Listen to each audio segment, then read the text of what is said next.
So I went to see Eyes Wide Shut this week at the Regal Cinema as part of their Desire, Drama and Dangerous Liaisons lineup, which is honestly one of my favorite things they do. It's a great excuse to revisit older films the way they were meant to be seen, on a big screen, in a dark theater with an audience.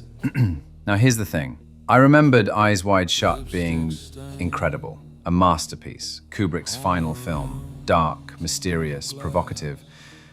But after watching it again, I found myself thinking something I never expected. I think I finally understand why some critics didn't like it. Tonight's relic from the cinematic crypt is Stanley Kubrick's final film, Eyes Wide Shut, released in 1999 and starring what was at the time Hollywood's most famous couple, Tom Cruise and Nicole Kidman. Kubrick, of course, is one of the most respected directors in the history of cinema. This is the man who gave us 2001, A Space Odyssey, A Clockwork Orange, The Shining, and Full Metal Jacket. Every film he made felt deliberate, carefully constructed, and almost hypnotic in its precision. And because Eyes Wide Shut was released shortly after Kubrick's death, the film has always carried a certain mystique. It feels like a final statement from one of cinema's great auteurs. But watching it again this week, I had a very different reaction than I remembered having when it first came out. The story follows Dr. Bill Harford, played by Tom Cruise, a wealthy New York doctor whose seemingly perfect marriage begins to unravel after his wife, Nicole Kidman, confesses that she once had a powerful fantasy about another man. That confession shakes him to the core. Suddenly, the stability of his life feels fragile, and what follows is a long, strange night in which Bill wanders through New York, encountering temptation, jealousy, and sexual intrigue. What begins as curiosity eventually leads him into a secret society gathering, an elaborate masked ritual that has become one of the most famous sequences in Kubrick's entire career. It's mysterious, it's unsettling, it's visually striking, but watching it now, something about it felt different. Because this time around, parts of the movie felt surprisingly childish in their execution. And I don't mean childish in theme. Kubrick is clearly exploring serious ideas: jealousy, insecurity, sexual fantasy, and the fragile ego of a man who suddenly realizes he might not fully understand his own marriage. But the way some of these scenes are presented can feel oddly exaggerated. Tom Cruise spends much of the movie drifting through conversations that feel strangely artificial. Characters appear, deliver oddly theatrical dialogue, and then disappear again. At times, it feels less like natural human interaction and more like watching actors perform on a stage. Nicole Kidman actually delivers one of the strongest moments in the film early on, during her confession scene. That monologue is intense, raw, and genuinely unsettling. But after that moment, the emotional momentum of the story begins to slow, and the film drifts into a series of encounters that sometimes feel more symbolic than believable. Now we have to talk about the sequence everyone remembers, the masked ritual. Visually, it's still incredible. The cloaks, the masks, the candles, the slow ceremonial movements, it's pure Kubrick atmosphere.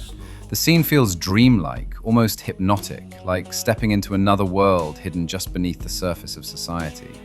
But when you step back and look at it now, there's also something about it that feels almost exaggerated. The chanting, the elaborate ritual, the silent figures standing in perfect symmetry, it almost feels like a teenager's idea of what a secret society would look like. It's dramatic, it's eerie, but it's also a little over the top. And that tension between brilliance and absurdity is something I noticed throughout the entire film. To be fair, Kubrick may have intended exactly that. The entire movie has the feeling of a dream. The streets feel oddly empty. The lighting is slightly artificial. Conversations unfold in ways that feel just a little unnatural. It's possible Kubrick wasn't trying to create a realistic, erotic thriller at all. Instead, he may have been crafting something closer to a psychological dreamscape, a story about jealousy and desire unfolding inside the mind of a man who suddenly questions everything he thought he understood about love and loyalty. Viewed through that lens, the strange pacing and exaggerated performances make more sense. But even then, the film can feel extremely slow, and the emotional payoff at the end doesn't quite deliver the impact that the long journey seems to promise. That said, there are still things that Kubrick does here that almost no other director could pull off. The atmosphere is incredible. The camera movements are precise and deliberate.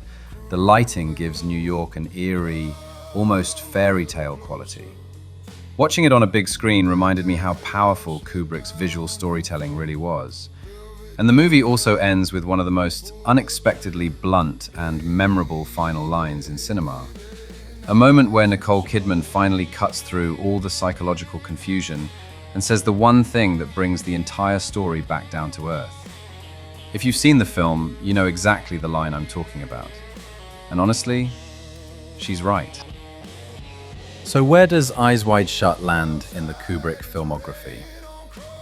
It's not a bad film. In fact, it's fascinating. But compared to Kubrick's greatest work, it feels more like a curious, imperfect final chapter than a towering masterpiece. It's a film full of striking imagery and intriguing ideas, but one whose execution sometimes drifts into something oddly theatrical and exaggerated. Still worth watching, still worth discussing. Just maybe not quite as perfect as some of us remembered. But now I want to hear from you. Have you revisited Eyes Wide Shut recently? Did it hold up for you? Or did you also start to notice a few cracks in the mask? Let me know in the comments. And until next time, keep your eyes open, but maybe not too wide. Thank you so much for tuning in, and please keep watching The Crypt of Knights.